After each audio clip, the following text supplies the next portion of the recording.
hello, namaste. Welcome back to our channel, Balaji English Language Learners. This is Jyothi. Today I am here to tell you about grammar.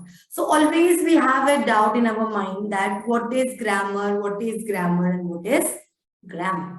Most people think of themselves like grammar rebels, seeing the rules, strict, basic, arbitrary. But the grammar is actually complex. It is not to mention essential. It is not essential actually, but here incorrect grammar will only cause you some confusion and change the way you are perceived, that they think you in a different way. That is the only reason we need to make it as a great and a correct grammar here. So now what is grammar in English?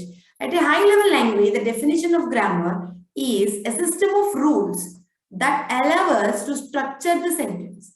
It includes several aspects of English like parts of speech, and clauses, punctuations, mechanisms of language. You know what is parts of speech? Like you can say noun, pronoun, adjective, verb, adverb, preposition, conjunction, interjection. Sometimes you also use modifiers. Now what are these clauses?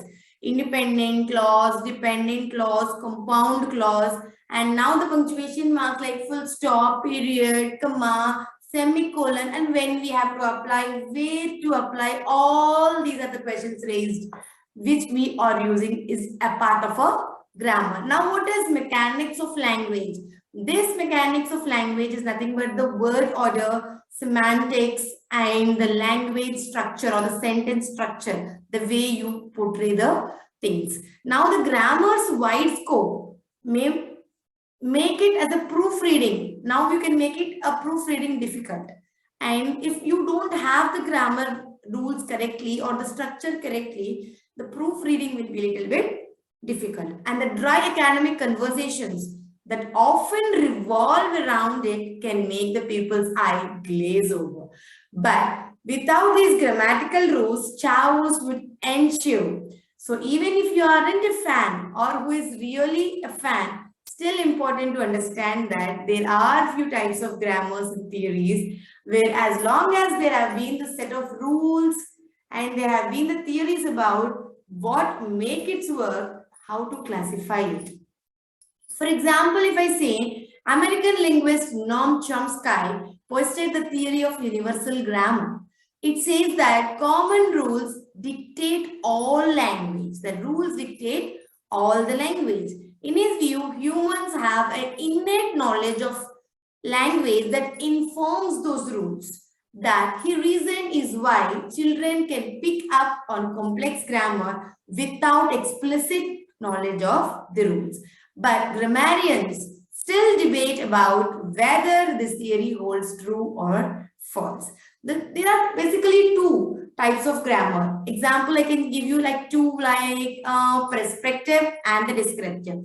Prescriptive is a set of rules that people should follow when using a language, English language.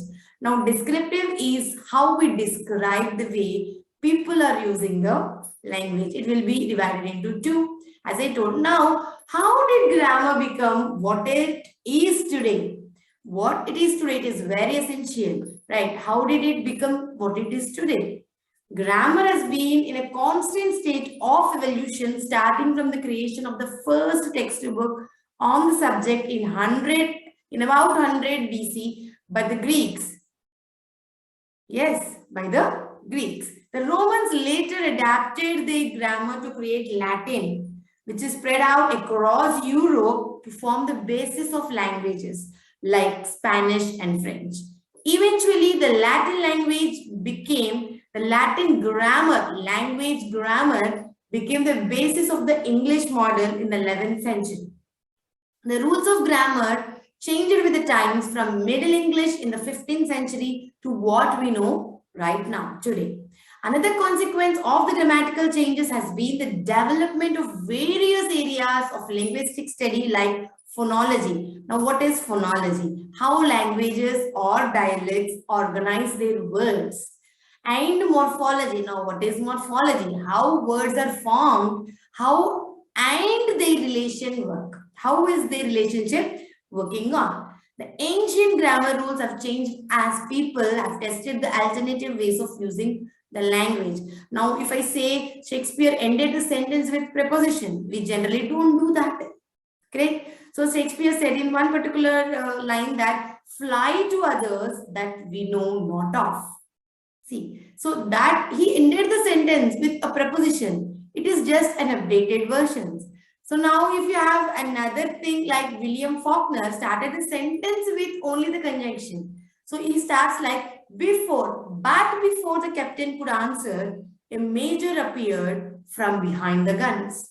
So when you see here, the rules are being set and they can be modified. Yes. If you say yes, the American grammar has a long-standing tradition of change. Borrowing the words from the other languages, they test out their different forms of expressions that would explain why many of it find confusing. And still, it's an important topic of study right today in the present generation. As of many people, more people have access to updated information about the subject, but it's become easier to follow the rules, right? So now if I tell you the conclusion part here, I am telling you there are many things where we are doing by mistakenly, right? So we don't understand the difference between the grammar and the syntax. Let me tell you, syntax is that way we arrange the words and phrases and the rules that apply to the sentence structure. So it falls under grammar umbrella, right? It forms under the umbrella grammar, but it is not the same thing. So you can also ask me a question like, is it ever okay to break the grammar rules? Sometimes yes. Grammar rules, for example, change all the time and vary different based on the context, like following the AP style versus the Chicago manual style. But for most of the writers, it's best to stick on to the rules only. Now, also you may have a doubt in your brain, do you have to be a grammar expert to use your English language correctly? Not necessary at all. You want to know more enough to use English properly is in the common situations. Then you can supplement your knowledge with the grammar tools. You can take help of the grammar tools, but you need not be an expert in that.